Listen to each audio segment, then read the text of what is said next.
हमारे चैनल को सब्सक्राइब करा। मैं गोब्लिन स्लेयर नहीं हूँ। C26 elite squad. हॉल के कोने में एक विशाल तलवार और ब्लेड की मूर्ति के बगल में साहसी लोगों के समूह 2-2 और 3-3 में इकट्ठा थे। हम स्लाइम का शिकार करने और स्लाइम कोर इकट्ठा करने के लिए अंडरग्राउंड गुफा में जाने के लिए एक टीम बना रहे हैं। कोई हमारे साथ जुड़ना चाहता है? स्लाइम प्रसिद्ध स्लाइम मॉन्स्टर परिवार के निम्न स्तरीय जीव हैं। वे उन राक्षसों में से भी हैं जिनसे अधिकांश नौसिखिए साहसी लोगों का सामना होता है।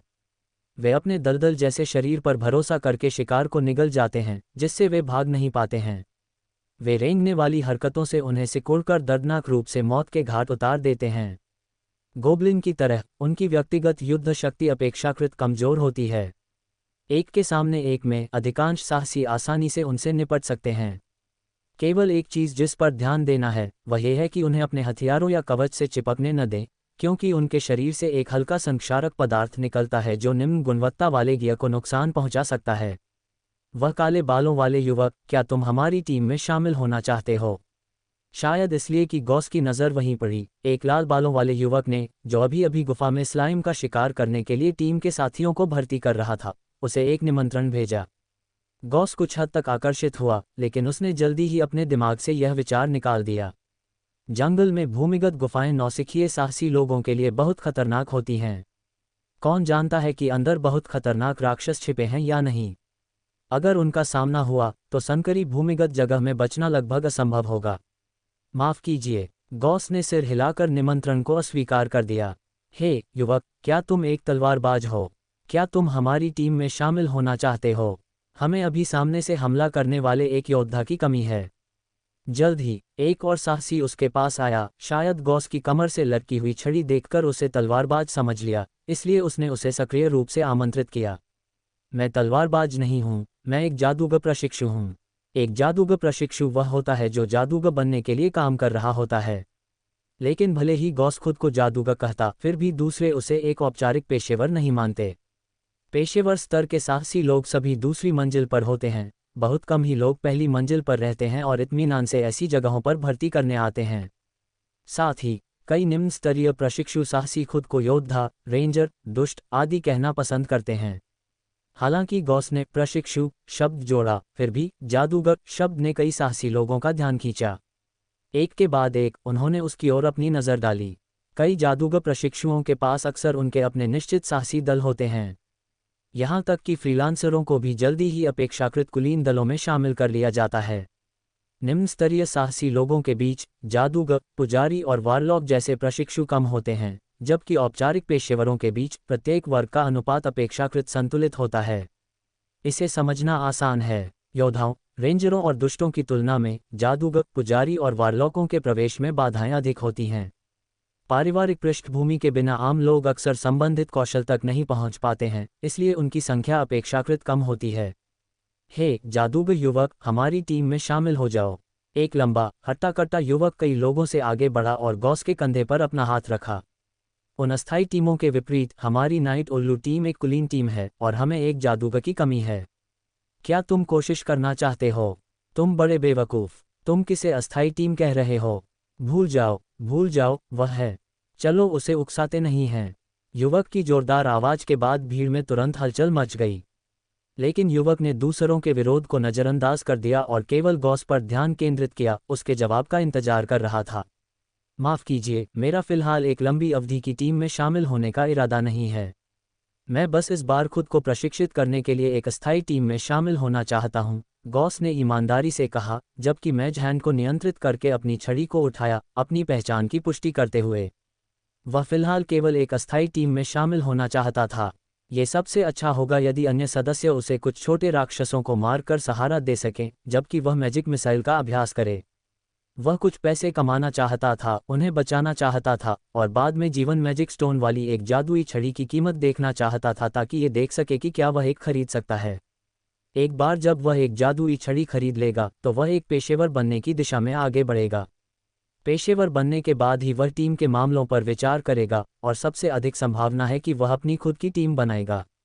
वह भरोसेमंद फ्रंटलाइन और सपोर्ट सदस्यों को भर्ती करेगा ताकि उसे छोटे राक्षसों को मारने में मदद मिल सके, भले ही इसका मतलब कमीशन पुरस्कार का एक हिस्सा साझा करना हो। या वह अकेले काम कर सकता है। अकेले रहने का तरीका अधिक स्वतंत्रता प्रदान करता है। लेकिन चाहे कुछ भी हो, वह किसी और के नेतृत्व में लंबे समय तक नहीं रहना चाहता था।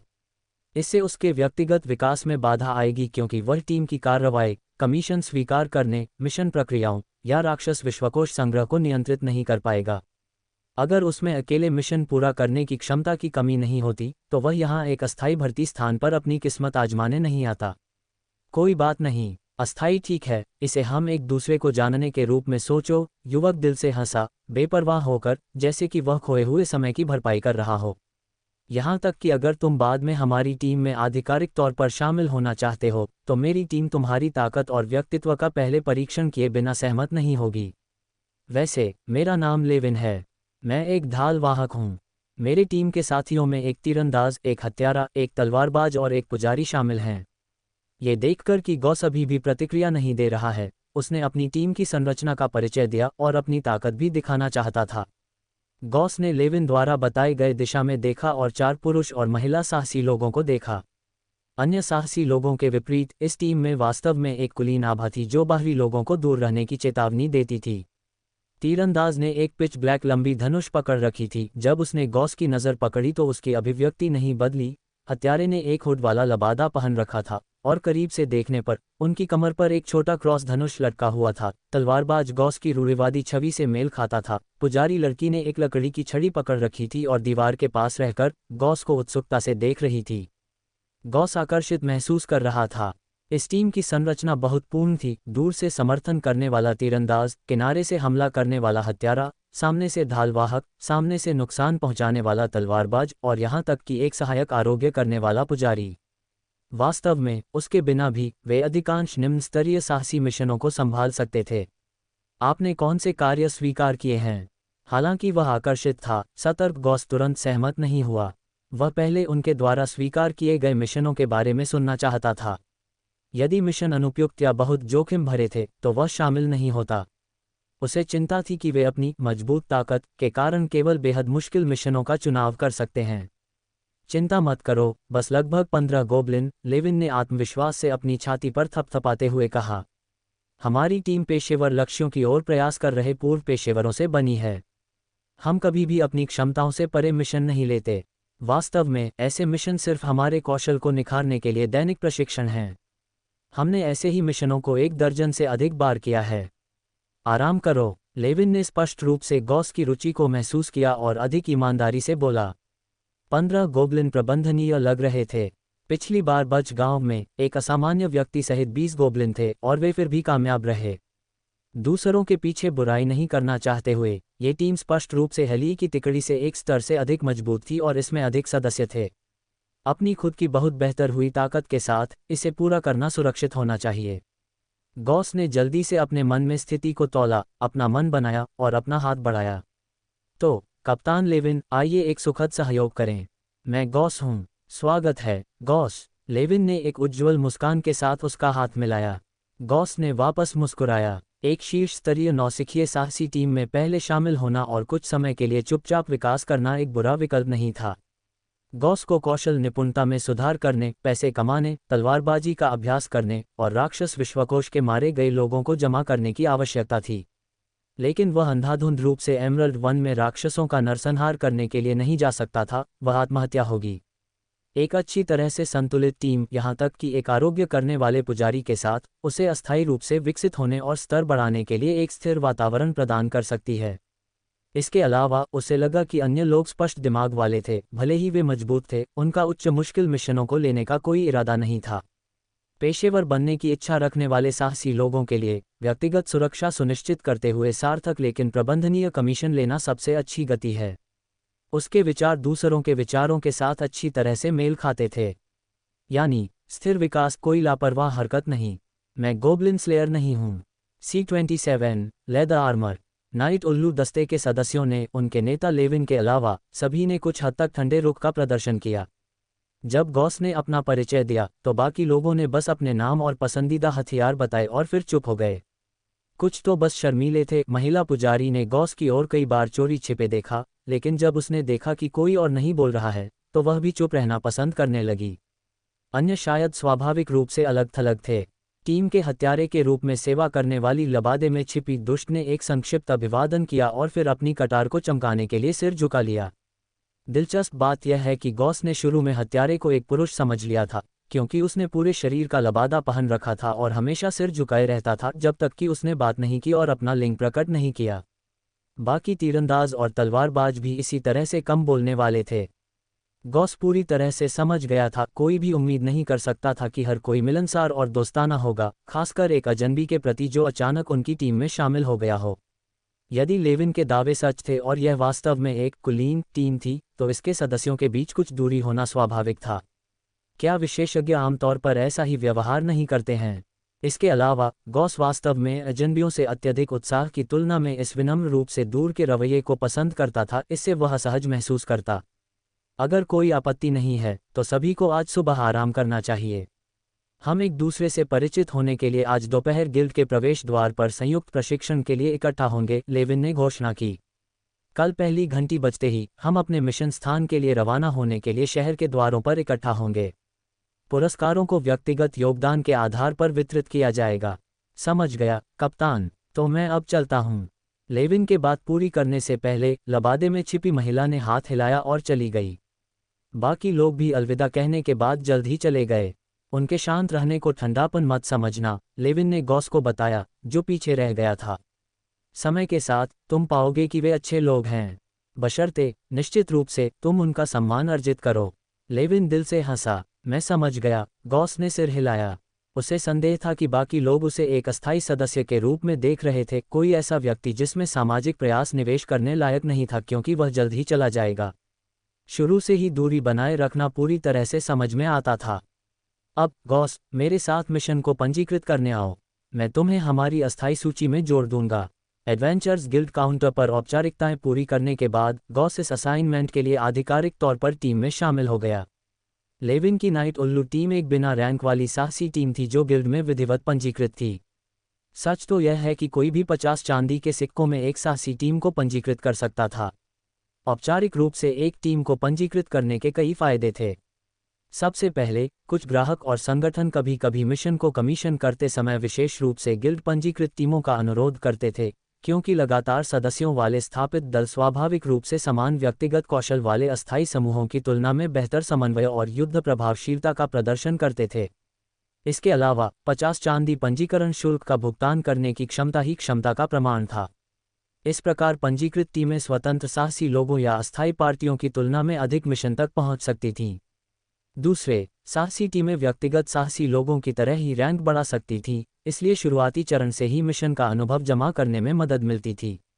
अंत में, पंजीकृत टीमों को भर्ती करना आसान लगता था। मुक्त एजेंट स्वाभाविक रूप से भर्ती प्रस्तावों के बीच चयन करते समय स्थापित टीमों की ओर आकर्षित होते थे। पंजीकरण के बाद गॉस ने अपने गियर तैयार करने के लिए लेविन को अलविदा कहा। मिल गांव के पास उनका मिशन स्थान बच गांव जितना दूर नहीं था, लेकिन फिर भी एक दिन से अधिक की यात्रा की आवश्यकता थी। आगमन पर आवश्यक तैयारियों, खुफिया जानकारी इकट्ठा करने, संभावित युद्ध, लूट, आराम की अवधि और वापसी यात्रा को ध्यान में रखते हुए उन्हें ग्रॉक टाउन लौटने से पहले कम से कम 3 दिनों की आवश्यकता होगी। इस प्रकार राशन, पानी की थैलियां और अतिरिक्त कपड़ों जैसी आवश्यक आपूर्ति की खरीद की आवश्यकता थी। शहर में बुनियादी चीजें इकट्ठा करते समय गॉस ने कुछ विचार करने के बाद लेदर आर्मर खरीदने का फैसला किया। उसे अंततः इसकी आवश्यकता होगी। हालांकि 15 चांदी में कुछ हद तक महंगा था, लेकिन इसने कपड़े के कवच की तुलना में काफ़ी बेहतर सुरक्षा प्रदान की, जबकि समान हल्कीता और लचीलापन बनाए रखा। उसने जो दूसरा हाथ वाला कपड़े का कवच पहले पहना था, उसे दुकानदार ने 50 तांबे में वापस खरीद लिया, एक गंभीर मूल्यह्रास जो उसने मूल रूप से एक चांदी में खरीदा था। हालांकि उसने इसे केवल एक बार ठीक से इस्तेमाल किया था, उस पहले गोब्लिन घात को छोड़कर। दुकान से निकलते हुए गॉस मदद नहीं कर सका, लेकिन उसे संदेह हुआ कि वह तिरछी आंखों वाला मुस्कुराता हुआ दुकानदार उसी कपड़े के कवच को फिर से ठीक करेगा और उसे एक चांदी में फिर से बेच देगा। अपने नए लेदर आर्मर की मोम कठोर लामेला प्लेटों को विभिन्न कोनों से देखते हुए गॉस ने अपने मूड को काफ़ी बेहतर महसूस किया। बेहतर सुरक्षा का मतलब है गोब्लिन के खिलाफ चोट का खतरा काफ़ी कम। उसने ये स्वीकार करने से इनकार कर दिया कि उसकी प्रेरणा का एक हिस्सा ये भी था कि वह दोपहर के प्रशिक्षण के दौरान अपने अच्छी तरह से सुसज्जित साथियों के साथ गंदे दूसरे हाथ वाले कपड़े के कवच में खड़े होकर खुद को शर्मिंदा नहीं करना चाहता था। नहीं, ये खरीद और यह होना ही था पूरी तरह से व्यवहारिक थी। दोपहर का उद्घाटन टीम प्रशिक्षण हमेशा की तरह शहर के बाहर के खुले मैदान में हुआ। जब भी नए सदस्य शामिल होते थे तो ऐसे सत्र मानक होते थे। यहाँ तक कि आमतौर पर भी कर्तव्यनिष्ठ टीम नेता नियमित अभ्यास करते थे। ये अभ्यास आपसी तकनीकी जानकारी के रूप में काम करते थे। नए सदस्य अपनी क्षमताओं, कौशल, टीम की भूमिकाओं, ताकत और कमजोरियों का प्रदर्शन करते थे। बदले में मौजूदा सदस्य नए सदस्य को अपनी खुद की विशेषज्ञता दिखाते थे। इसका मतलब ये था कि उन नाटकीय, छुपी हुई प्रतिभा ट्रॉप्स में से कोई भी नहीं था जहां कोई वास्तविक युद्ध के दौरान अचानक अद्भुत कौशल प्रकट करता है। ऐसा व्यवहार टीम के सदस्यों के जीवन को मजाक के रूप में मानकर सभी को खतरे में डालता है। वास्तविक युद्ध में आप अपनी क्षमताओं से पूरी तरह से अपरिचित टीम के सदस्यों से उचित समन्वय की उम्मीद नहीं कर सकते। स्थापित टीम वर्क के बिना, यहां तक कि खेल बदलने वाली गुप्त तकनीकें भी गलती से सहयोगियों को नुकसान पहुंचा सकती हैं। इस प्रकार प्रशिक्षण आवश्यक था। गॉस गिल्ड के प्रवेश द्वार पर पहुंचा तो उसने पाया कि सभी पांचों टीम के सदस्य पहले से ही इकट्ठा थे, समान रूप से बख्तरबंद और सशस्त्र। कप्तान लेविन और तलवारबाज डॉयल अपने शानदार काले धातु के स्केल आर्मर में सबसे अलग दिख रहे थे। मछली के स्केल जैसी दिखने वाली ओवरलैपिंग लोहे की प्लेटें उनके धड़ की रक्षा करती थीं, जिसके नीचे चमड़े के कोट और धातु प्रबलित अंगरक्षक थे। लेविन की धातु से सजे विशाल ओक की ढाल विशेष रूप से प्रभावशाली लग रही थी। मानना पड़ेगा कि यह बहुत अच्छा था। गॉस को उनके गियर के प्रभावशाली प्रभाव को स्वीकार करना पड़ा। स्केल आर्मर पहने जाने पर दुकान की दीवारों पर प्रदर्शित होने की तुलना में पूरी तरह से अलग दिखता था। बाकी तीन तीरंदाज ओलिवर, दुष्ट मेवा और पुजारी डैफने ने हल्के चमड़े के कवच पहने थे जो अभी भी गॉस की बिल्कुल नई खरीद की तुलना में गुणवत्ता और कारीगरी में बेहतर दिखते थे। यहाँ आपकी कहानी का हिंदी अनुवाद दिया गया है। मैं गोब्लिन स्लेयर नहीं हूँ। C28 जादू की छड़ी की जानकारी। अपने साथियों के विलासितापूर्ण सुरक्षात्मक गियर को देखकर गॉस ने राहत की सांस ली। सौभाग्य से उसने अपना कवच अपग्रेड कर लिया था, अन्यथा एक साथ खड़े होने पर वह दूसरों की तुलना में पूरी तरह से बेमेल लगता। अब भी वह टीम का सबसे गरीब दिखने वाला सदस्य बना हुआ था। शुक्र है, बाकी लोगों ने बस उसे एक नज़र देखा और फिर नज़रें हटा लीं, उसके उपकरणों पर ज़्यादा ध्यान नहीं दिया। क्या वे उसे नीचा देख रहे थे, बस परवाह नहीं करते थे, या घूरने के लिए बहुत विनम्र थे? शायद उपरोक्त सभी, ये स्पष्ट नहीं था। जादूगर होने के बावजूद गॉस की अज्ञात क्षमताओं का मतलब था कि ये अनुभवी निम्न स्तरीय साहसी उसे अलग तरह से व्यवहार नहीं करेंगे। कई साहसी लोगों के लिए उनका सम्मान अर्जित करने का एकमात्र तरीका बेहतर ताकत का प्रदर्शन करना था। गॉस को यह स्वीकार करना पड़ा कि एक नौसिखिया साहसी के रूप में जिसने केवल एक मिशन पूरा किया था, भले ही वह मिशन अत्यधिक लाभदायक रहा हो, फिर भी वह धन के मामले में इन अनुभवी निम्न स्तरीय साहसी लोगों से बहुत पीछे था। बेशक इसमें उसके कपड़ों के नीचे उसकी गर्दन के चारों ओर लटके हुए लाइफ मैजिक स्टोन को शामिल नहीं किया गया था। अगर उसे गिना जाता तो वह वास्तव में समूह में सबसे धनी हो सकता था। फिर ये कहना मुश्किल था, हो सकता है कि उनके बीच कोई अमीर दूसरी पीढ़ी का उत्तराधिकारी हो, और गॉस में अपने साथियों के गियर का मूल्यांकन करने की विशेषज्ञता की कमी थी। दूसरे अर्थ में उसके साथियों का धन उसके पक्ष में काम करता था। उनके द्वारा धोखा दिए जाने की संभावना कुछ हद तक कम हो गई थी। इसका मतलब यह नहीं था कि धनी लोग खलनायक नहीं हो सकते थे या उनके पास उच्च नैतिक मानक थे। इसका मतलब बस ये था कि नियमों को तोड़ने के लिए उन्हें लुभाने की कीमत अधिक होगी। कम से कम वे मिशन के दौरान तुच्छ लाभ के लिए परेशानी पैदा करने की संभावना नहीं रखते थे। सभी यहाँ हैं, तो चलो संयुक्त प्रशिक्षण के लिए बाहर चलते हैं, लेविन ने घोषणा की, अपनी बड़ी ढाल को अपनी पीठ पर लादते हुए। समूह शहर से बाहर चला गया। रास्ते में उन्होंने कस्बों के लोगों से उत्सुक निगाहें खींचीं। हालांकि उनके उपकरण और आभा सच्चे पेशेवरों से मेल नहीं खा सकते थे, निम्न स्तरीय साहसी लोगों के बीच वे कुलीन थे। उनके विविध गियर और सिंक्रनाइज आंदोलनों ने सहज रूप से आम लोगों से सम्मान और सतर्कता का मिश्रण आकर्षित किया, जिन्होंने स्वचालित रूप से रास्ता साफ कर दिया। ऐसी एक अच्छी तरह से सुसज्जित साहसी टीम आसानी से आम लोगों पर हावी हो सकती थी अगर वे नुकसान पहुंचाना चाहते थे। शहर छोड़कर और कुछ दूरी तक यात्रा करने के बाद गॉस ने चुपचाप अपने साथियों का निरीक्षण किया। उसे एहसास हुआ कि लेविन डींगे नहीं मार रहा था जब उसने अपने समूह को कुलीन टीम कहा था। बाकी लोग भी सिर्फ दिखावे के लिए नहीं थे। उदाहरण के लिए लेविन को लें, धातु के स्केल आर्मर में लिपटे और एक भारी ओक की ढाल लिए हुए, फिर भी वह आश्चर्यजनक हल्कीता के साथ चलता था, जो काफ़ी ताकत और सहनशक्ति का प्रदर्शन करता था। गॉस खुद 6 अंक संविधान तक पहुंचने और मांस समृद्ध आहार से माध्यमिक शारीरिक विकास से गुजरने के बाद बहुत मजबूत हो गया था। भले ही वह अपने उन्नत शरीर के लिए पूरी तरह से अनुकूल नहीं हुआ था, वह अब कमजोर होने से बहुत दूर था। यही कारण था कि उसे गिल्ड भर्ती क्षेत्र में एक तलवारबाज समझ लिया गया था। फिर भी इसके बावजूद वह अभी भी कच्ची शारीरिकता में लेविन से हीन महसूस करता था। उसने अनुमान लगाया कि अगर लेविन के पास एक स्टेटस पैनल था तो उसकी ताकत और संविधान दोनों 6 अंक पर होंगे, जो कि मजबूत संस्करण थे। तलवारबाज डॉयल के पास भी अच्छी ताकत और सहनशक्ति थी, हालांकि लेविन के बराबर नहीं थी। उनके शरीर अलग थे। लेविन 190 सेमी से अधिक लंबा था, जबकि डॉयल सिर्फ 180 सेमी से अधिक था। जहां तक तीरंदाज ओलिवर, दुष्ट मेवा और पुजारी डैफने का सवाल है, हालांकि उनके वर्गों में से कोई भी ताकत केंद्रित नहीं था, उनकी सहनशक्ति भी प्रभावशाली थी। उन्होंने लंबी पैदल यात्रा के बाद थकान के कोई लक्षण नहीं दिखाए, यहां तक कि डैफने, जो सबसे नाजुक दिखती थी, एक हल्की, स्थिर गति बनाए रखी। इस एहसास ने तुरंत गॉस को विनम्र कर दिया, जो अपनी तेजी से बढ़ती हुई पर कुछ गर्व महसूस कर रहा था। दुनिया मजबूत व्यक्तियों से भरी थी।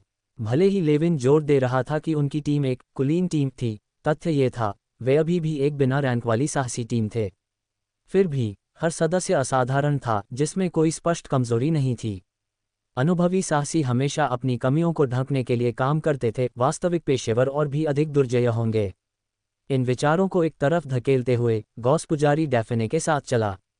उसके हाथ में पौधे आधारित छड़ी को घूरते हुए वह हिचकिचाया और अंत में पूछा, डैफने, क्या वह छड़ी एक जादू की छड़ी है? डैफने, जो दृश्यों का आनंद ले रही थी, उसके अचानक सवाल से चौंक गई। माफ करना, तुमने क्या कहा? गॉस ने खुद को दोहराया।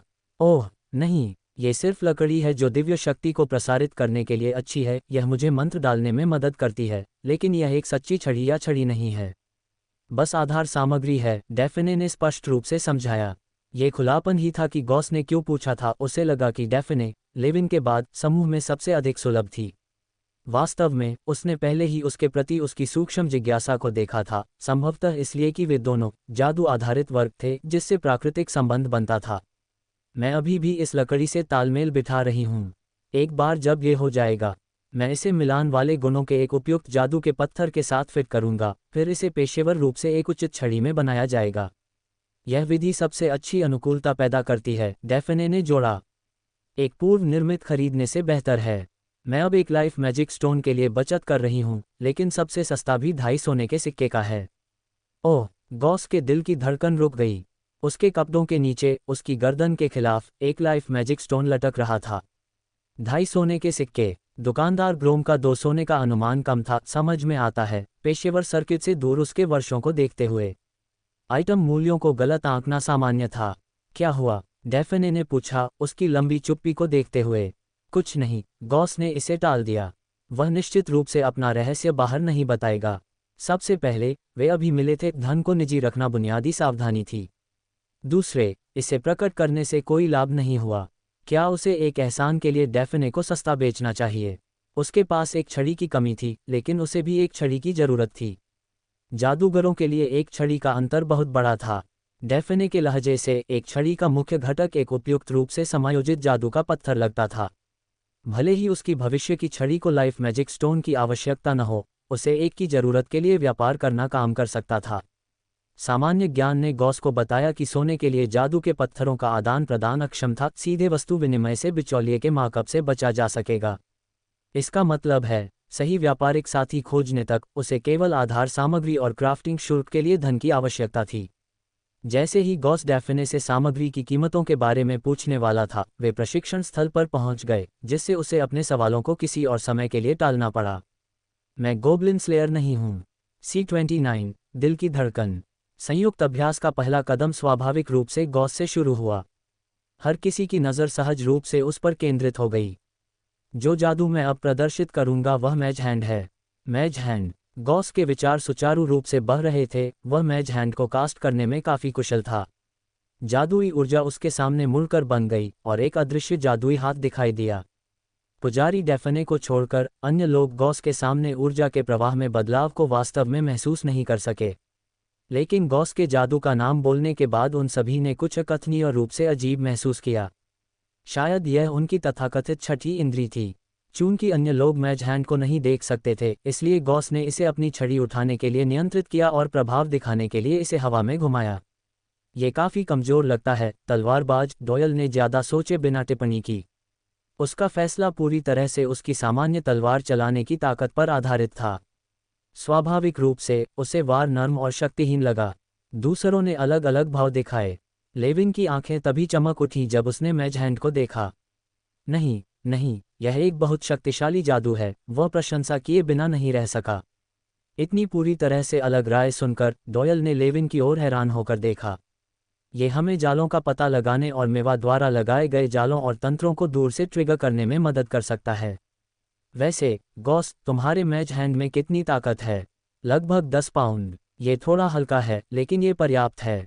ये युद्ध में प्रभावी ढंग से हस्तक्षेप कर सकता है, लेविन ने अपनी थोड़ी पर हाथ रखकर विचारपूर्वक कहा।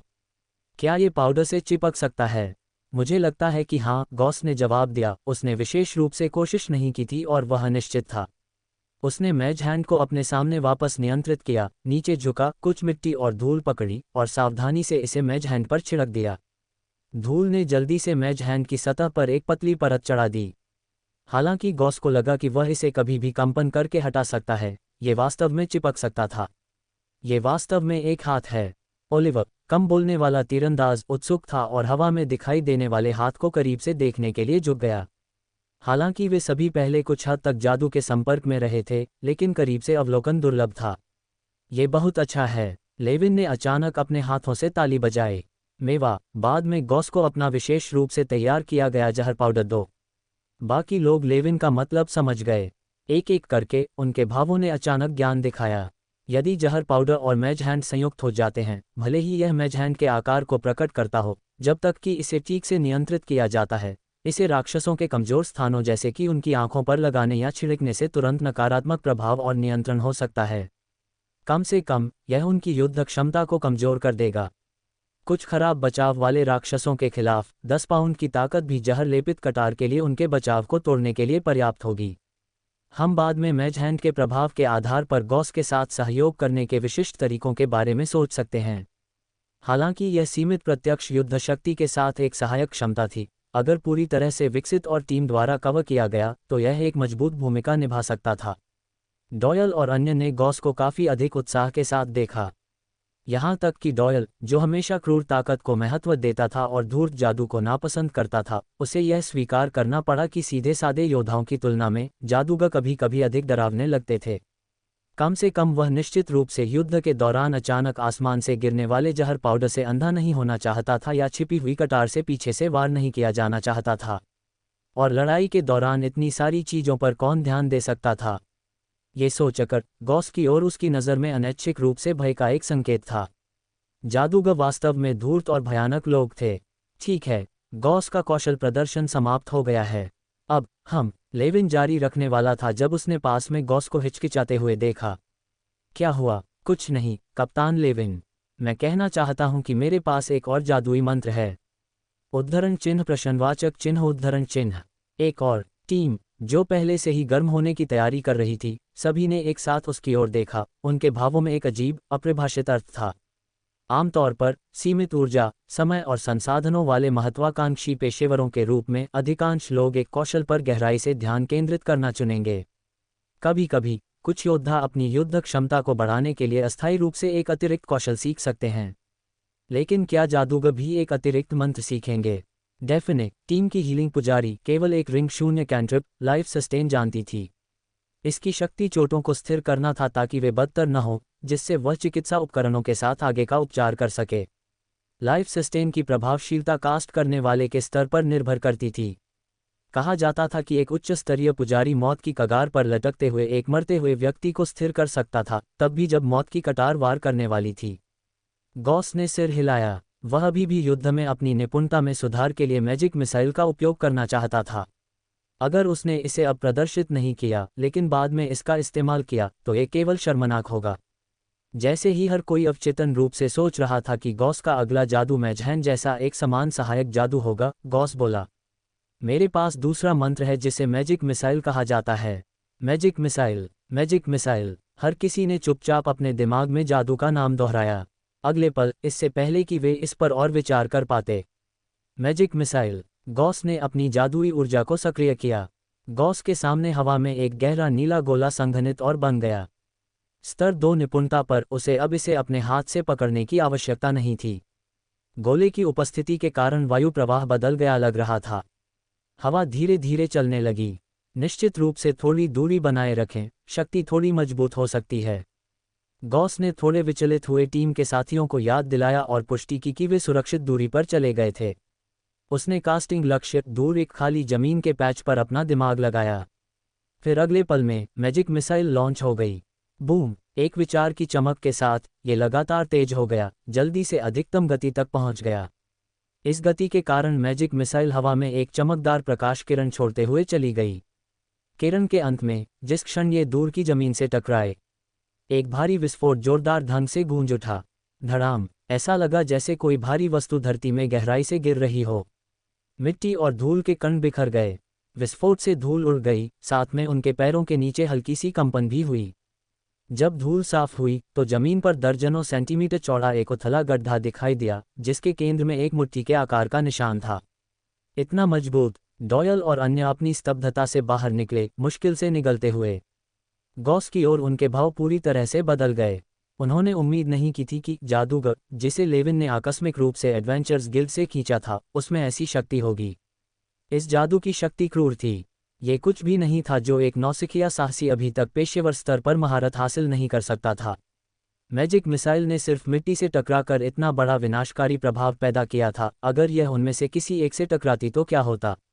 यह शायद तुरंत मार डालता या अपंग कर देता, और इसकी गति ने इसे लगभग असंभव बना दिया था। वे खाली आंखों से गड्ढे को घूरते रहे, अपनी रीढ़ से नीचे उतरने वाली ठंड को दबाने में असमर्थ थे। मैं गोब्लिन स्लेयर नहीं हूं। C-30 सामरिक कोर। गॉस द्वारा अपने कौशल, विशेष रूप से मैजिक मिसाइल, का प्रदर्शन करने के बाद बाकी लोगों का उसके प्रति रवैया बेहद कम समय में सूक्ष्मता से बदल गया। हालांकि किसी ने इसे खुलकर नहीं कहा, लेकिन गॉस को देखते समय उनकी निगाहों में एक अतिरिक्त गंभीरता थी। बाद के व्यक्तिगत प्रदर्शनों और टीम सामरिक अभ्यासों के दौरान सभी ने अतिरिक्त प्रयास किया। ऐसा लगा कि गॉस द्वारा एक अच्छा उदाहरण स्थापित करने के बाद प्रत्येक व्यक्ति को अपनी क्षमताओं को कम आंके जाने का डर था और उन्होंने खुद को साबित करने के लिए पूरी कोशिश की। टीम की गतिशीलता में बदलाव को भांपते हुए गॉस ने सिर हिलाया और आहें भरने से खुद को रोक नहीं पाया। वास्तव में, किसी भी दुनिया में मजबूत का हमेशा सम्मान किया जाता है। भले ही मजबूत चुप रहे, टीम उसकी आवाज को नजरअंदाज नहीं करेगी। फूलों और तालियों से भरा रास्ता। हालांकि गॉस ये भी समझ गया कि ताकत सापेक्ष है। मैजिक मिसाइल की दुर्जेय विनाशकारी शक्ति के साथ वह तुरंत टीम में घातक हमलों के लिए जिम्मेदार सामरिक कोर की स्थिति पर कब्जा कर सकता था। ऐसा इसलिए था क्योंकि वह फटने वाले नुकसान के मामले में दूसरों से कम एक स्तर ऊपर था। लेकिन पेशेवरों के बीच, वह सड़क के किनारे एक और कोई नहीं हो सकता था जहां कोई भी लापरवाही से मजबूत हमले कर सकता था। एक रैंकलेस जादूगर प्रशिक्षु द्वारा डाला गया उसका रिंग एक मंत्र एक पेशेवर के रिंग शून्य कैंट्रिप की शक्ति से मेल नहीं खा सकता है। इसके अलावा वह पहले केवल एक पूर्ण शक्ति मैजिक मिसाइल का उपयोग कर सकता था, जबकि पेशेवर कम मैना खपत के साथ रिंग शून्य मंत्रों को डाल सकते थे। दूसरे शब्दों में, उसका अंतिम कदम सिर्फ एक पेशेवर का मूल हमला था।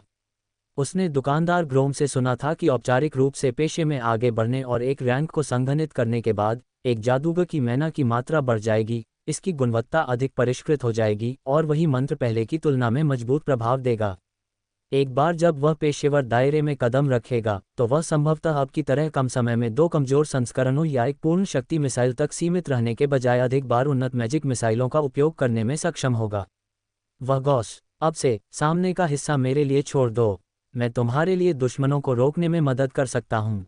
लेविन ने अभ्यास समाप्त होने के बाद भी गॉस के चारों ओर अभी भी इकट्ठा हुए कुछ लोगों को देखा और राहत की सांस ली। वास्तव में, उसके पास एक विशेष क्षमता थी जिसका उसने दूसरों से कभी उल्लेख नहीं किया था, एक रहस्यमय अंतर्ज्ञान जिसने उसकी जान कई बार बचाई थी। उस सुबह साहसी के हॉल में गॉस के पास से गुजरते समय उसे अचानक एक अवर्णनीय उत्तेजित सनसनी महसूस हुई। उसने महसूस किया कि वह भीड़ के बीच एक सारस की तरह खड़ा है। तो ये गॉस के जादूगर होने की बात स्वीकार करने के बाद नहीं था कि लेविन ने उसके पास जाने का फैसला किया, बल्कि उससे पहले गॉस की विशिष्टता को पहले ही पहचान लिया था। यही कारण था कि उसने तुरंत उसे भर्ती करने का इरादा दिखाया, भले ही उसने या उसके टीम के सदस्यों ने पहले नए सदस्यों को जोड़ने पर विचार नहीं किया था। इससे ये भी पता चलता है कि कुछ सदस्य गॉस के प्रति ठंडे क्यों थे। उनका रवैया शायद आंशिक रूप से लेविन द्वारा बिना किसी पूर्व चर्चा के अचानक किसी को लाने से उत्पन्न हुआ था, जिससे स्वाभाविक रूप से अन्य लोग अंदर से असहज हो गए थे। वह अपने साथियों को कारण नहीं बता सका, लेकिन अब गॉस ने साधारण निम्न स्तरीय साहसी लोगों से अधिक ताकत का प्रदर्शन किया और अन्य सदस्यों की मान्यता को सुचारू रूप से प्राप्त किया। लेविन ने कुछ राहत महसूस की। कम से कम परिणाम अच्छा था। एकमात्र शेष चुनौती ये थी कि गॉस को औपचारिक रूप से टीम में कैसे भर्ती किया जाए। ईमानदारी से, दिन के अधिकांश समय बातचीत करने के बाद लेविन गॉस के कुछ विचारों को स्पष्ट रूप से समझ सकता था। और सच कहूं तो ये लड़का वास्तव में सबसे अलग थलग हो सकता है, क्योंकि शुरू से अंत तक, चाहे डॉयल की प्रारंभिक शीतलता या वर्तमान मित्रता का सामना करना पड़ा हो, गॉस ने अपने चेहरे पर वही हल्की मुस्कान बनाए रखी। जैसे कि उसके साथियों ने कैसा भी व्यवहार किया हो, वह सब कुछ स्वीकार कर सकता था।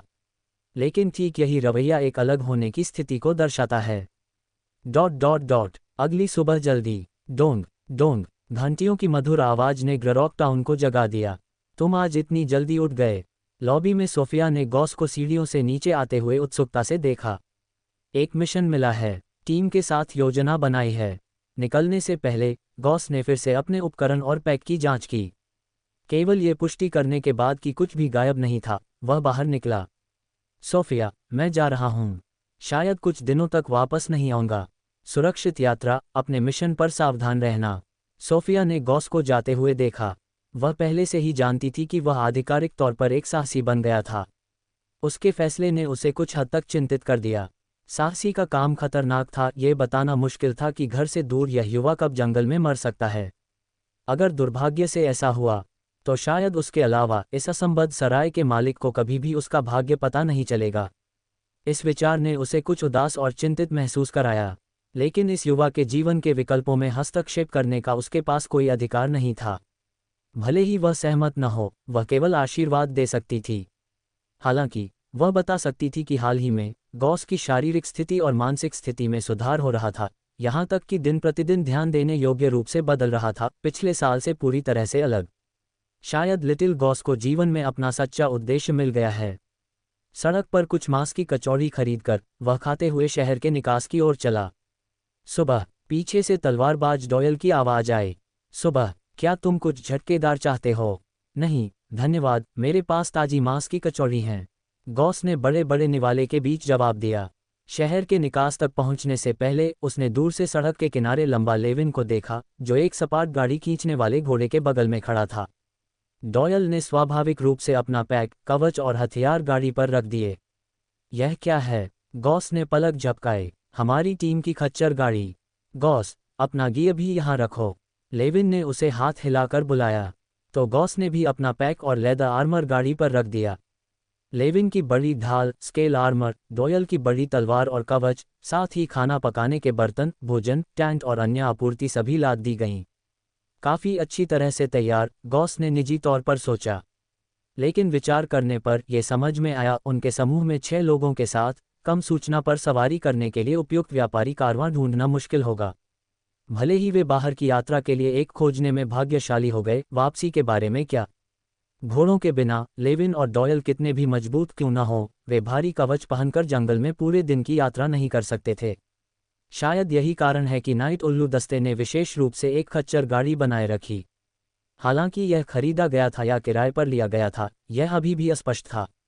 जल्द ही बाकी लोग बैठक स्थल पर आ गए। सभी ने अपना बोझ गाड़ी पर उतार दिया। ये पुष्टि करने के बाद कि कोई भी कर्मचारी या आपूर्ति गायब नहीं थी, लेविन ने संकेत दिया और समूह हल्के ढंग से यात्रा करते हुए ग्ररॉक टाउन से बाहर निकला। चरमराहट चरमराहट, जमीन पर घूमते लकड़ी के पहियों की आवाज़ उनकी व्यवस्थित प्रगति के साथ थी। जो लोग थक जाते थे, वे बारी बारी से गाड़ी पर आराम करते थे।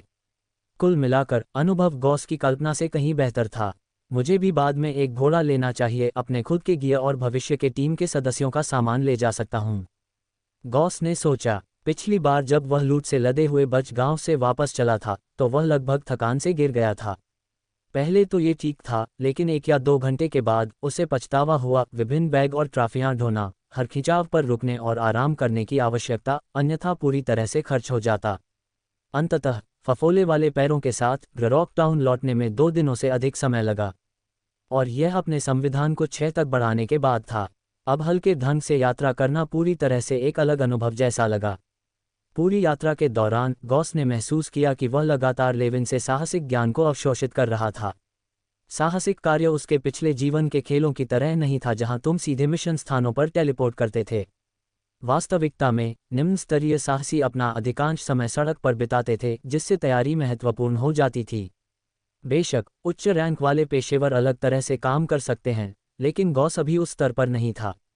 वह धीरे धीरे पोषक तत्वों को अवशोषित कर रहा था, चुपचाप ताकत जमा कर रहा था और बढ़ रहा था। वैसे उसने पहले ही डेफिने से बुनियादी छड़ी सामग्री की कीमतों के बारे में पूछताछ की थी, अपेक्षित से कहीं अधिक महंगा। सामग्री की गुणवत्ता भिन्न थी, जिसमें हॉली, एल्डर, बिजली से मारा गया लकड़ी, आड़ू, नागफनी आदि शामिल थे। हर शाखा का उपयोग नहीं किया जा सकता था, केवल मैना चालन के लिए उपयुक्त दुर्लभ खंडों को प्रसंस्करण के लिए चुना गया था, इसलिए कीमतें 70 चांदी के सिक्कों से शुरू हुईं। कुछ प्रीमियम सामग्री की कीमत जादू के पत्थर के कोर से भी अधिक थी, जो 10 सोने के सिक्कों से अधिक थी। मैं गोब्लिन स्लेयर नहीं हूँ। C31 घात। मेवा अपने लबादे में ढकी हुई पेड़ों की छाया से बाहर निकली और हल्के कदमों से वापस आए। पूरी प्रक्रिया लगभग खामोश थी। जासूसी की स्थिति कैसी है? नाइट उल्लू टीम के सदस्यों ने अपनी नज़र उसकी ओर मोड़ दी। यहाँ मेवा ने अपनी छाती से एक पीले भूरे रंग का चर्मपत्र निकाला। उसने इसे समूह से घिरे एक चट्टान पर फैला दिया। कागज पर साधारण प्रतीकों, निशानों और हस्तलिखित नोट्स थे। ये टीम में एक दुष्ट प्रशिक्षु होने का फायदा था, वह एक हत्यारे और एक जासूस दोनों के रूप में काम करती थी। जबकि दुष्ट सीधे मुकाबले में कई पेशों से मेल नहीं खा सकते हैं और एक टीम में उनकी भूमिका नगण्य लग सकती है, विभिन्न अन्य क्षेत्रों में उनकी विशेषज्ञता अन्य वर्गों द्वारा अद्वितीय थी। उदाहरण के लिए, उन्होंने विभिन्न छिपाने और चुपके तकनीकों में महारत हासिल की थी। विशेष इलाकों में उनका हल्का शरीर और एथलेटिक क्षमताएं उन्हें चढ़ने, खोजने, दुश्मनों की जासूसी करने, जालों को निष्क्रिय करने और लगाने, ताले खोलने और बहुत कुछ आसानी से करने की अनुमति देती थीं। लड़ाई में क्रूर ताकत पर भरोसा करने के बजाय उन्होंने दुश्मन के कमजोर बिंदुओं पर सटीक वार करने के लिए योजनाओं को तैयार करना पसंद किया। ये कहा जा सकता है कि यह बहुत विशिष्ट विशेषताओं वाला एक पेशा था। भले ही मेवा केवल एक दुष्ट प्रशिक्षु थी, उसके चुपके कौशल वर्तमान में टीम के लिए अपरिहार्य थे। नक्शे पर वापस आते हैं। मेवा ने अभी अभी इकट्ठा की गई जानकारी पर टीम को जानकारी देना शुरू किया। कागज को मोटे तौर पर लगभग 1 दर्जन वर्गों में विभाजित किया गया था। प्रत्येक वर्ग एक इमारत का प्रतिनिधित्व करता था। उनका मिशन स्थान एक परित्यक्त गांव के खंडहर थे। जर्जर दीवारें और मलबा किसी तरह गोब्लिन के एक छोटे समूह का घर बन गया था। चूंकि ये खंडहर पास के मिल गांव के अपेक्षाकृत करीब थे, इसलिए गांव वालों ने एडवेंचर्स गिल्ड में एक अनुरोध पोस्ट किया था। भले ही हरे रंग के जीव अभी तक बस्ती को धमकाने नहीं लगे थे, ताकि इसके बढ़ने से पहले संभावित खतरे को खत्म किया जा सके। गोब्लिन की संख्या 15 से 22 के बीच है। कुछ इमारतों के अंदर छिपे हुए हैं, इसलिए मुझे एक स्पष्ट संख्या नहीं मिल सकी। वे बिखरे हुए हैं। प्रत्येक इमारत पर सटीक संख्या अंकित है। अधिकांश पत्थर के भाले, लकड़ी के क्लब, लकड़ी की ढाल और स्टील ब्लेड से लैस हैं। 4 गोब्लिन धनुष का उपयोग कर रहे हैं। मेवा ने सरल नक्शे का संदर्भ देते हुए अपनी जानकारी को संक्षेप में बताया। कोई विशेष नेता प्रकार? लेविन ने सिर हिलाया और एक और सवाल जोड़ा। कोई नहीं। अच्छा, हम पहले से तैयार की गई योजना के साथ आगे बढ़ेंगे। सब लोग लड़ाई के लिए तैयार हो जाओ। हम यहाँ नक्शे पर दुश्मनों पर घात लगाएंगे। मेवा, देखो कि क्या तुम पूरे समूह को सतर्क किए बिना गोब्लिन के एक हिस्से को बाहर निकाल सकती हो। इस तरह हम कुछ ऊर्जा बचा सकते हैं। लेविन ने टीम को रणनीति बताई। भले ही यह विफल हो जाए, कोई बात नहीं। हमारे पास इस गोब्लिन समूह को सीधे तौर पर मिटाने के लिए पर्याप्त युद्ध शक्ति है। तीरंदाजों से सावधान रहना। समझ गया। किसी ने भी उसके आदेशों के बारे में कोई अतिरिक्त इनपुट नहीं दिया। एक एक करके उन्होंने चुपचाप एक दूसरे को अपना कवच पहनने में मदद की। टीम में अस्थायी रूप से शामिल होने वाले नए सदस्य के रूप में गॉस का स्वाभाविक रूप से बहुत कम योगदान था। टीम के सदस्यों ने निर्बाध रूप से समन्वय किया और यह मिशन विशेष रूप से चुनौतीपूर्ण नहीं था। वह ज़्यादातर दूसरों से एक साहसी होने के अनुभव का निरीक्षण और अवशोषित करता था। वे कल देर रात पहुंचे थे, डेरा डालने के लिए एक उपयुक्त स्थान चुना था और भोर तक आराम किया था। अब पूरी तरह से आराम करने के बाद वे ऊर्जा से भरपूर थे। गॉस ने अपने चमड़े का कवच, हाथ के गार्ड और पिंडली के गार्ड को बांध दिया, इससे पहले कि वह गर्म होने के लिए अपनी छड़ी को कुछ बार फेंके। हाल ही में वह कुछ बुनियादी तलवार तकनीकों का अभ्यास कर रहा था। हालांकि परिणाम पेशेवर तलवारबाजी प्रशिक्षण से मेल नहीं खा सकते थे, लेकिन मौलिक चालों का मेहनती अभ्यास हमेशा कुछ सुधार देता था। कम से कम उसके वार अब पहले की तुलना में कहीं अधिक पॉलिश दिखते थे। बेशक एक छड़ी का उपयोग स्लेशिंग और पैरिंग के लिए भी किया जा सकता था, लेकिन वे पूरक थे। प्राथमिक हमला विधिवार करना ही रही। छड़ी ने अपने वाहक से त्वरित आंदोलनों और फुर्तीले हैंडलिंग की मांग की। जबकि गॉस में सामान्य रूप से इस पहलू में कमी थी, उसके पास उसकी धोखा थी।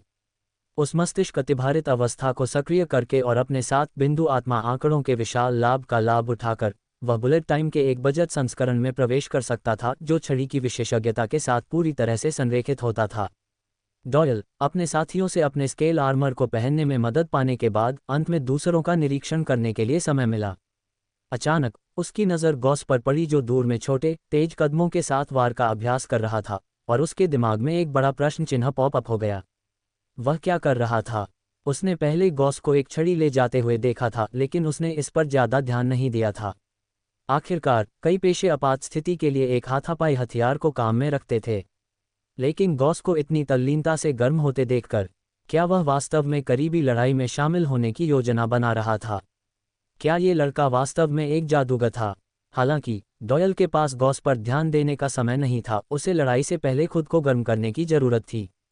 एक बार जब सभी तैयार हो गए तो वे निर्दिष्ट घात स्थल की ओर चले गए। यह अनुभवी निम्न स्तरीय साहसी टीमों और नौसिखिए टीमों के बीच का अंतर था। यहाँ तक कि जब सीधे मुकाबले में उनसे कमजोर गोब्लिन का सामना करना पड़ रहा था, तब भी इन दिग्गजों ने विभाजित और जीतने के लिए एक घात स्थापित किया। जैसा कि लेविन ने कहा था, भले ही वे गोब्लिन को सीधे तौर पर हरा सकते थे, लापरवाही से केवल अधिक ऊर्जा और सहनशक्ति बर्बाद होगी।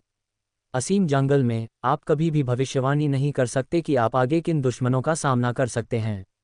मानव यात्रा वाली सड़कों के पास भी, हालांकि संभावना कम थी, ब्लेड चलाने वाले राक्षसों के समूह अभी भी उभर सकते थे। इस प्रकार तर्कसंगत सहनशक्ति प्रबंधन आवश्यक था। बचाई गई हर थोड़ी सी सहनशक्ति का मतलब अस्तित्व सुरक्षा की एक अतिरिक्त परत थी। जल्द ही टीम को संकेत देने के बाद मेवा खंडहरों की ओर चुपके से छाया में गायब हो गई। उसके आंदोलन एक पुरानी बिल्ली की तरह चुस्त थे। बाकी लोग अपनी स्थिति में छिप गए, चुपचाप मेवा की वापसी का इंतजार कर रहे थे। जल्द ही खंडहरों की दिशा से बेहोश कदमों की आवाज गूंजने लगी। वे मेवा के नहीं थे, बल्कि कुछ हरे रंग के जीवों के थे, जो एक वयस्क के सीने तक ऊंचे थे। इन गोब्लिन को मेवा के विकर्षणों द्वारा बाहर निकाला गया था। अचानक एक प्रमुख गोब्लिन को कुछ मूल्यवान लग रहा था और वह अपने साथियों की ओर मुड़ गया, उत्साहित रूप से बड़बड़ा रहा था। आगे की सफाई में एक पेड़ के नीचे एक खून बह रहा भूरा खरगोश पड़ा था, जो मौत के खिलाफ एक व्यर्थ संघर्ष में अपने पैरों को मार रहा था। ग्रह ग्रह ग्रह ग्रह ग्रह। एक उत्साहित विनिमय के बाद गोब्लिन ने सावधानी से एक साथ झुका। सावधानीपूर्वक अपने परिवेश को स्कैन करते हुए वे खरगोश की ओर बढ़े। गोब्लिन बुद्धिमान नहीं थे, लेकिन वे स्वभाव से चालाक थे। यहाँ तक कि उनके सामने ताजे शिकार के साथ उन्होंने लापरवाही से आगे नहीं बढ़ाया। यही वह था जिसने गोब्लिन को खतरनाक बना दिया था। राक्षसों के रूप में भी उन्होंने तब तक सभ्य अनुशासन बनाए रखा जब तक उनका समूह टूट रहा। मैं गोब्लिन स्लेयर नहीं हूँ। C-32 कुशल समन्वयक। गॉस, जो छिपा हुआ था, पहले ही चुपचाप मैज हैंड को सक्रिय कर चुका था। गंध के संपर्क में आने की चिंताओं के कारण अन्य टीम के सदस्य अपेक्षाकृत दूर छिपे हुए थे। केवल गॉस मैज हैंड की कास्टिंग दूरी की सीमा के कारण लगभग 10 मीटर के भीतर रहा। हालांकि मेवा ने पहले ही उसे अपने छिपने की जगह को संभालने और उसकी गंध को छिपाने में मदद की थी। तो आ रहे 6 गोब्लिन ने कुछ भी असामान्य नोटिस नहीं किया। जैसे ही वे ग्रे रैबिट के पास चले, गोब्लिन में से एक ने सावधानी से ग्रे रैबिट की दिशा में एक पत्थर फेंका। धड़ाम। पत्थर ग्रे रैबिट के बगल में जमीन से टकराया, लेकिन कुछ नहीं हुआ। ये देखकर गोब्लिन काफी आराम से हो गया। एक एक करके उन्होंने अपने परिवेश का निरीक्षण किया, ये पुष्टि करते हुए कि कई मीटर के भीतर कोई अन्य जीव पास नहीं थे। फिर उत्सुकता से पेड़ के नीचे आ गए। सबसे बड़े गोब्लिन नेता ने दोनों हाथों से ग्रे रैबिट को पकड़ा। उसके चेहरे पर एक उत्साहित फिर भी क्रूर मुस्कान थी। उसके मोटे होठों से गाढ़ी लार टपक रही थी। अपनी पीले पंजों का बलपूर्वक उपयोग करते हुए उसने मुश्किल से सांस ले रहे ग्रे रैबिट को मार डाला। वाह! अन्य गोब्लिन इकट्ठा हो गए, ग्रे रैबिट पकड़े हुए नेता के चारों ओर उत्साह से ऊपर नीचे कूद रहे थे। ऐसा लगा कि इस मुफ्त भोजन ने उन्हें बहुत खुश कर दिया। आखिरकार गोब्लिन सर्वाहारी होते हैं और उन्हें हमेशा मांस खाने को नहीं मिलता है। इससे पहले कि वे जश्न मना पाते, खड़-खड़ एक ट्रिगर तंत्र की एक बेहोश आवाज गूंज उठी। जिन गोब्लिन ने इसे सुना उन्होंने आवाज की ओर अपने सिर उठाए। जो उन्होंने देखा वह एक बड़ा जाल था जो जल्दी से नीचे गिर रहा था। पकड़ने का जाल मैज हैंड द्वारा ट्रिगर किए गए तंत्र द्वारा जारी किया गया था। किनारों पर भारित चुंबकों के कारण ये तेजी से गिरा। पलक झपकते ही ये गोब्लिन के सिर पर आ गया। क्या हो रहा था यह महसूस करते हुए गोब्लिन भागने की कोशिश करने लगे, लेकिन ये स्पष्ट रूप से बहुत देर हो चुकी थी। एक साथ झुके हुए और भागने में असमर्थ वे सीधे जाल में फंस गए। एक विशेष चुंबकीय ताला तंत्र के नियंत्रण में एक कसने वाले बोरे की तरह जाल कसकर बंद हो गया। वाह वाह! जाल पर लिपटी लोहे की कीलों ने उनके शरीर में चुभन पैदा की, जिससे दर्द की तत्काल चीखें निकलीं। उनके सहज संघर्ष ने जाल को और उलझा दिया, जिससे अधिक कीलें उनके मांस में घुस गईं, जाल को कस दिया और उन्हें और भी सुरक्षित रूप से फंसा दिया। उसी समय कीलों पर पहले से लगाया गया जहर प्रभावी होने लगा। बस ऐसे ही गॉस, जो सबसे करीब था, सबसे स्पष्ट रूप से देखा। मेवा, दुष्ट प्रशिक्षु द्वारा बनाया गया तंत्र उसकी अपेक्षा से भी बेहतर था। गोब्लिन का एक समूह जो टीम के लिए कुछ परेशानी पैदा कर सकता था, सीधे फंस गया था। लेकिन गॉस को यकीन नहीं था कि जाल कब तक टिका रहेगा। उसने कई गोब्लिन को दर्द सहते हुए देखा, अपने हथियारों से जाल को काटना शुरू कर दिया। अन्य नाइट उल्लू टीम के सदस्य अपने छिपने की जगहों से बाहर निकलने लगे। हालांकि उनकी गति तेज नहीं थी क्योंकि वे जाल को ट्रिगर करने के लिए जिम्मेदार थे, जबकि गॉस सबसे करीब होने के कारण तेजी से चला। रास्ते में गॉस ने अपनी छड़ी पकड़ी, गोब्लिन पर हमला करते हुए आगे बढ़ा। हत्याओं के लिए यह सही अवसर चूकना नहीं था। फंसे हुए गोब्लिन तक पहुंचकर उसकी छड़ी ने निर्ममता और तेजी से उनके महत्वपूर्ण बिंदुओं पर वार किया। प्रत्येक वार ने मांस को छेद दिया। हर वार ने एक खून बहने वाला छेद छोड़ दिया। गाढ़ा और बदबूदार खून एक झरने की तरह बाहर निकल रहा था। उसे गोब्लिन के लिए कोई सहानुभूति महसूस नहीं हुई। उसकी तलवार मछली काटने वाले ब्लेड की तरह ठंडी थी। गोब्लिन मार तारांकन 1, कुल राक्षस मारे गए 13... कुल राक्षस मारे गए 14, कुल राक्षस मारे गए 15... कुल राक्षस मारे गए 18। गॉस की निर्दयी छड़ी के नीचे सभी 6 गोब्लिन उसकी जीव जंतु की पुस्तक पर संचित मारे गए संख्याओं में बदल गए। वह 50 हत्याओं के अगले चरण के लक्ष्य के एक कदम और करीब था। और शायद यह उसकी कल्पना थी, लेकिन उन 6 गोब्लिन को मारने के बाद उसके हाथ में छड़ी बहुत अधिक समन्वित और चिकनी महसूस हुई। अतिरिक्त मौन समझदारी, ऐसा महसूस हुआ जैसे उसने कुछ और दिनों के लिए छड़ी कौशल का अभ्यास किया था। गॉस द्वारा गोब्लिन को तेजी से नरसंहार करने के बाद बाकी लोग धीरे धीरे जाल के स्थान पर पहुंचे। चूंकि कोई आपात स्थिति नहीं थी, इसलिए समूह का आगमन जल्दबाजी में नहीं था। इसके अलावा गॉस को पहले से ही हत्या करने वाला ब्लेड पकड़े हुए देखकर उन्हें और भी कम चिंता हुई। किसने मारा यह महत्वपूर्ण नहीं था। गॉस की छड़ी मेवा के जाल को नुकसान पहुंचाने की संभावना नहीं थी। गॉस, बस स्पष्ट होने के लिए, हम मारे गए राक्षसों की संख्या के आधार पर कार्य पुरस्कारों को विभाजित नहीं करते हैं। लेविन ने आधा मजाक में कहा। हालांकि तुमने तंत्र को ट्रिगर किया, तुम इन 6 गोब्लिन के लिए सभी पुरस्कार नहीं ले सकते। ठीक है, समझ गया। गॉस ने सिर हिलाया, अंदर से खुश होकर।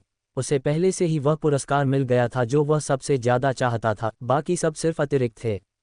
कार्य पुरस्कारों में निश्चित रूप से उसका हिस्सा वैसे भी शामिल होगा। मैं बस गोब्लिन पर अपने तलवार कौशल को निखारना चाहता था, उसने लापरवाही से समझाया। वह अंदर से काफी खुश था। पिछली बार बच गांव में थका देने वाली गोब्लिन हत्याओं की तुलना में ये 6 हत्याएं मूल रूप से एक मुफ्त उपहार थीं, सहज। ये सब पूर्व निर्धारित तंत्र के कारण था। गॉस ने चुपचाप नोट किया। जब तक वह उपकरणों और जालों का अच्छा उपयोग करता है, अकेले भी, वह बिना चोट के एक छोटे गोब्लिन समूह को आसानी से मिटा सकता है। वह छोटे पैमाने के जानवरों के जाल बनाने में माहिर था, इसलिए इस बड़े पकड़ने के जाल के लिए उसे चुपके से मेवा से कुछ तकनीक सीखनी पड़ सकती है।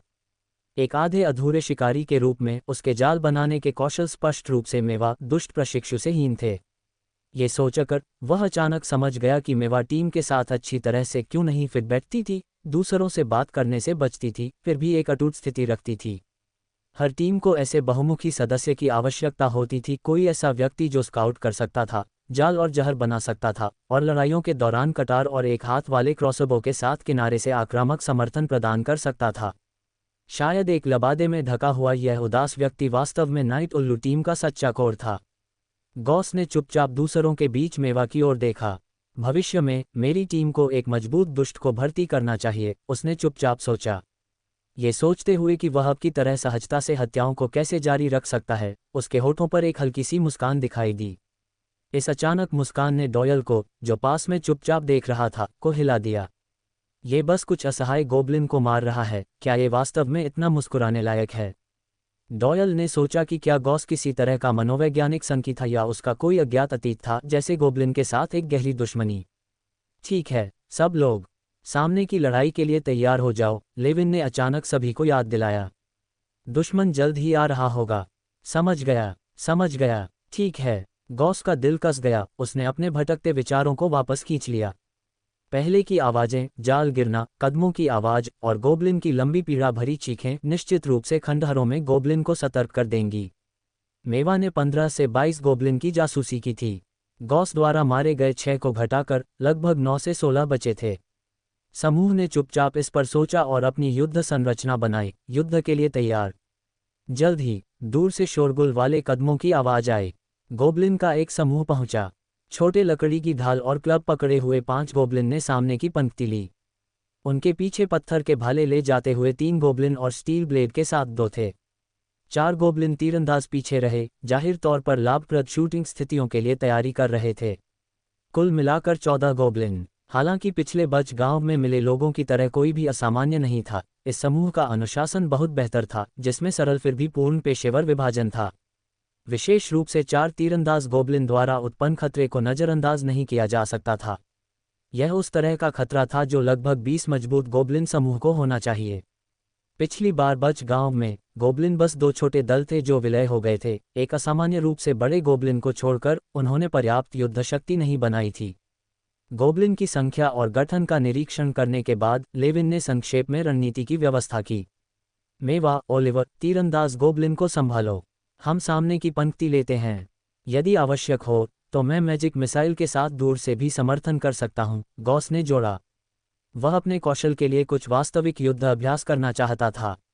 मजबूत होने के लिए वह युद्ध में हत्याओं को चुराने की कोशिश करने और चुराने के लिए मौके पकड़ेगा। आखिरकार टीम में उसकी मूल भूमिका कोर दुश्मनों को मारने के लिए मैजिक मिसाइल का उपयोग करना था, और बाकी समय वह एक मुफ्त एजेंट था। किसने कहा कि हत्याओं को चुराना समर्थन का एक रूप नहीं था? अच्छा, धन्यवाद। सब लोग लड़ाई के लिए तैयार हो जाओ। उन सभी को मार डालो। लेविन ने अपने सामने ओक की बड़ी ढाल को पटक दिया और समूह तुरंत युद्ध मोड में प्रवेश कर गया।